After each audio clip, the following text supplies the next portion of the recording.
Gandang tanghali sa inyong lahat dyan mga kababayan. Napakainit po ng araw, no? Ngayon po ay mag-spray po ako mga kababayan, no? Para po sa taniman ng mais. Kasi merong mga balita mga kababayan na next month or ilang buwan mula ngayon magkaroon daw ng El Nino.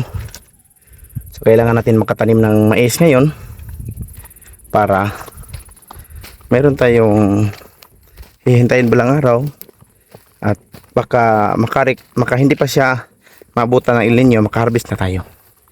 So meron ding mga naunang tanim dito ng aking kapatid mga kabayan, ng aking papa. Ito. So tinulungan po namin itong pagtanim nito. At ngayon medyo na sila, tumubo na. Nasa ilalim ng sagingan yung iba.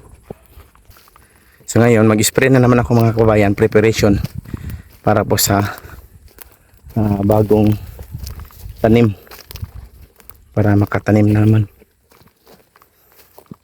yung luya mga kabayan. Kailangan na rin spray dito tayo sa gilid. Spray tayo dito. Aray, tinik. Mag-spray tayo dito para mataniman ng mais. Yan, tapos mamaya tingnan nyo mamaya mga kabayan, kasi may nag-comment man ano daw yung dahon ng tuway-tuway. So papakita ko mamaya mga kabayan, no? Maghanap ako ng tuway-tuway, kita ko kung ano yung dahon niyan. Na-spray na pala dito ng aking kapatid mga kabayan, no? Kasi namamatay na yung mga damo. So ulit, kailangan na itong taniman. Pwede na pala ito taniman dito.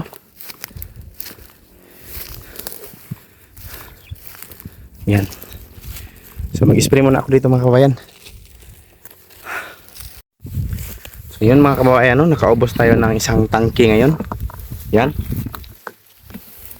So kailangan pa natin magtimpla para ma-spray natin dito sa hindi pa na-spray. Ito po yung na-spray na pala ng aking kapatid mga kabayan, no? Yan. So nang-spray na pala siya dito mga kabayan. So ngayon dagdagan natin yung sprayhan mga kabayan para medyo madami tayong matanim ng mais, para po sa hindi pa makakarating ang tag-init, meron na tayong preparation, meron na tayong maha-harvest pag okay lang yung kanilang pagtubo. So magtimpla muna tayo mga kabayan. Timpla tayo ng medisina.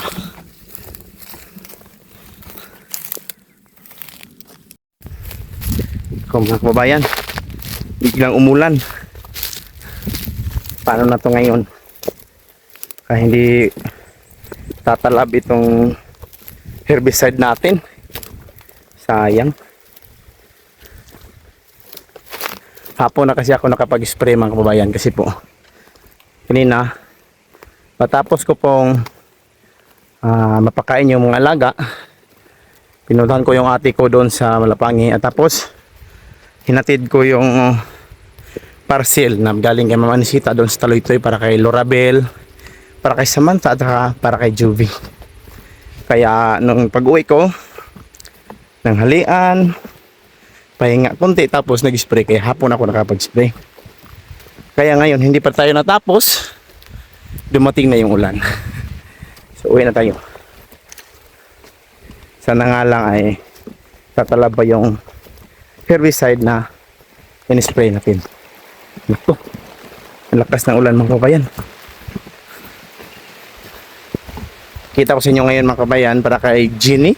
Sino ba yan? Yung dahon ng tuway-tuway. Kita ko ngayon sa iyo. Sa iyo ma'am, no? Na malaman mo kung anong form po ng dahon ng tuway-tuway. So ngayon ko po ipagpatuloy mga kababayan ang pag-spray po natin no, ng herbicide doon sa sakahan.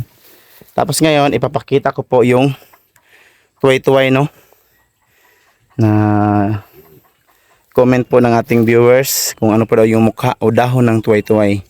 So ito na po yung tuway-tuway mga kababayan. Ang kanyang bunga ay yung madalas na dumidikit sa ating mga damit, lalo na pag hinog na yung kanyang bunga. Ito mga kababayan no? Yan. So tingnan nyo ha. Yan. Ito mga kababayan, ito siguro marami ito sa inyo. Talagang kahit saang lugar makikita mo talaga itong ganitong tuway-tuway. Ito yung dahon niya mga kababayan. No? Yan. Yung may bulaklak na yelo. Tapos ito yung pag makaano sa yung damit mga kababayan ba ito? Ganun, madalas po dumidikit pag yung damit mo ay yung ibang klase. So ito po yung tuway-tuway. So yun po yung request ng ano no, nag-comment sa ating video. Gusto niya raw makita yung dahon ng tuway-tuway. So talagang okay din naman siya mga kababayan no, para lang sa experience ng asawa ko na si Sheila. Kasi nung inano mga kababayan, nung nakainom siya noon, tapos yung proseso na yan ay bunutin mo siya kasama yung mga ugat niya. Pagkatapos putulin mo siya kahit yung puno na ano na lang, maliit na lang. Tapos yung mga gamot niya, linisan mo lang. Linisan mo ng maayos, linisan mo ng maigi. Pagkatapos ilagay mo siya sa pitsil, or yung sasawa ko nilagay niya sa galon. Tapos yun yung ginagawa niyang tubig, iniinom niya. Pag maubos na naman, dagdagan niya naman ng tubig. Yun yung ginagawang tubig niya araw-araw ininom. So mga isang araw o hindi pa nag-isang araw mga kababayan, medyo na okay na po yung pakiramdam niya sa ulo, sakit sa ngipin, nawala. So kanina lang nakapagligo na si Sheila mga kababayan no. So parang pagbughat siguro talagang ganun ang mangyayari. Makakatulong talaga siya. So yun yung tuway-tuway mga kababayan. So ngayon pagpatuloy ko muna yung pag-spray kasi kahapon mga kababayan hindi ko natapos dahil po sa bigla pong umulan. Daming ikmok. Sa bigla pong umulan mga kababayan no. So ulitin kong ma-sprayhan yung kahapon na nabutan ng ulan. So maghalo muna ako ng medisina mga kababayan. So ngayon mga kababayan no, kakatapos ko lang mag-spray mga kababayan doon sa sakahan. Kasi po nagmamadali ako mga kababayan kasi po napakalaki pong ulap na paparating na po yung ulan. Nagsisimula na nga yung ulan mga kababayan. Tingnan nyo yung ulap mga kababayan no? Yun, napakalaki. So ingat-ingat talaga yung lahat nating mga kababayan dyan no, na nasa bulubundukin. Lalo na yung bahay nila na nasa itaas ng bundok. Napakalaki talaga Grabe, parang nawala talaga yung liwanag. So para sa lahat dyan nating mga kababayan, mga malapit lang o dito lang banda sa Davao, mag-iingat tayong lahat saan mang dako ka mga kababayan. Shout out sa inyo lahat dyan, mga taga Kalinan, Panabo, Davao. Ingat talaga kasi po marami pong mga gumuhong lupa ngayon. Pati yung mga kalsada mga kababayan, napakadaming gumuho. Nasira na mga kalsada. Grabe yung ulap mga kababayan, napakakapal. Ayan ang kapal talaga. Parang bumaba na sila. Tapos doon sa may mga kababayan, sa may New Carmen, mayroon pong namatay daw yata yun, 2. Natabunan po ng gumuhong mga basura. Kaya ingat-ingat talaga no sa panahon ngayon kasi yung ulan ay pabigla-bigla, tapos lakas ng ulan, lalong-lalo na po yung mga nanirahan sa tabing ilog doon sa banda sa ibaba. Kasi kahit hindi umuulan doon, pagkatapos dito sa bukid ay mayroong malaking ulan. Maso-surprise talaga kayo sa malaking tubig. Magtaka na lang kayo kung bakit napakalaking baha ang dumating sa inyo dyan. Kaya ingat-ingat po sa gilid ng ilog yung mga bahay. Alerto talaga, no? Alert talaga. Tapos kung maaari, alis muna. Pupunta muna doon sa mas safety na lugar. Nagsisimula na po doon sa kabila mga kabayan ng ulan. Yun, no? Tapos dito. Siguro malapit ng mahulog dito sa amin. Kaya timing talaga na kakatapos ko lang mag-spray para matataniman natin mga kabayan. Taniman natin ng preparation para po sa pagdating ng tag-init. Tag-init man o tag-ulan. Kasi may balita mga kabayan na next month daw ay magkakaroon ng El Nino. So magtanim kami ngayon para po sa pagdating po ng ganong mga sitwasyon ng mga panahon, meron na tayong nakahandang pagkain.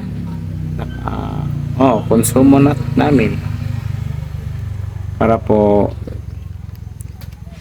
kasi yung mga tanim pag ganyan ang sitwasyon ng klima, mahirap na talagang makasurvive pag El Nino talaga. Maliban lang sa kung meron mang mga ilog yung sakahan, pero sabi nila kasi pati daw mga ilog niyan mawala ng tubig, so napakainit talaga siguro. Super El Nino. So sana nga po ay hindi yan mangyari. Kung mangyari man, so wala tayong magawa. Preparation na lang tayo ngayon. So yun lang mga kababayan, no? Ingat kayo palagi dyan. Maraming salamat sa inyong lahat. At maraming salamat sa suporta ninyo sa aming mga vlog. Sa mga sponsors namin dyan, maraming salamat. So maghahatid kami ng tulong para po sa mga nasunugan, siguro mga bukas mga kababayan. Hatid namin nila mamaya para kay Tatay Gaw din. Maraming salamat sa inyong lahat dyan. So hanggang dito lang mga kababayan. Bye bye.